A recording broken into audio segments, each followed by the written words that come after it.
Никола, вечерва бевме присутни на твојот прв солистички концерт на пијано. И тек сега дознаваме дека, или дури сега дознаваме дека во градот имаме уште еден музички талент кој што освојува награди, меѓу другите награда на Штипскиот надпревар, ако го земеме нели како некое домашно надпреварување, но имаме и втор надпревар кој што не се случува во Италија, каде што ги освојуваш максималните 99 поени. Значи, кој е Никола? Здраво, јас сум Никола, средношколец кој што учи медицина. Меѓутоа, љубовта кон пијаното ја открив некаде на почетокот на средното образование. И тоа ме е како хоби, кое што благодарение на мојата менторка Габриела успеавме да работевме заедно, се подготвувавме и таа моја желба да се оствари, тој мој сон. И започнавме пред 3 години. Пред 3 години. И на почетокот не бев сигурен дали ќе успеам, како ќе биде, што ќе биде. 2 месеци прво теоријата требаше да ја совладам. Пред тоа јас на YouTube си гледав некои туторијали и така пробував да свирам на апликација на телефон. Значи од апликација на телефон стигнав до истински клавир преку еден синтесајзер, па еден понов и се... И тоа само за 3 години, Никола? Да. За 3 години. Меѓутоа, сето тоа беше постепено, не беше најамиш. Но Габи века дека е брзо време.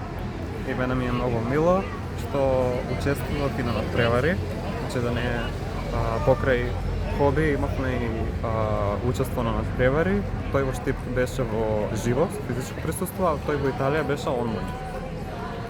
Никола, колку време во текот на денот треба да се одвои, освен учењето, нели, за да се вежба, да се совладуваат, претпоставувам, чекор по чекор од не само материјалот, него и клавирот, пијаното да се совлада. Така. Ова е процес кој што бара време, подготовка и психичка силна подготовка. Така што јас сум среќен за денешниот концерт, инаку подготовката беше од сам практично јас свирев дела од почетокот па се до денес. Сите кои што ги имав научено.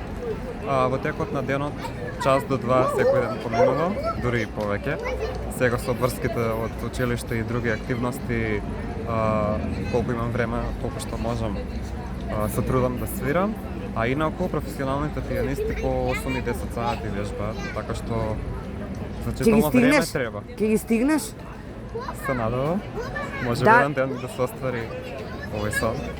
Дали тоа значи дека ќе ја споиш можеби медицината со музичката уметност? Па можеби, ако најдам начин како тоа да го поврзам, да го спојам. Ама што ќе биде приоритет, лекарот или пијанистот? Па видете, се уште не знам, не сум одлучил што ќе продолжам. Јас сум уште една година во средно, имам цела година за размислување, што понатаму и како понатаму, но не застанувам тука. Ова хоби ќе продолжи да си работам на тоа, да вежбам, да се надградувам. Па можеби во иднина ќе ве најавам и уште еден концерт и уште многу повеќе. Браво, да знаеш дека навистина уживавме во твојот прв солистички концерт и еве те охрабруваме наскоро да ни направиш уште едно изненадување и да не поканиш на втор. Благодарам, ова беше класична музика, но можеби ќе има и други жанрови, забавно. Така? И да не ви откривам многу. Ти благодарам.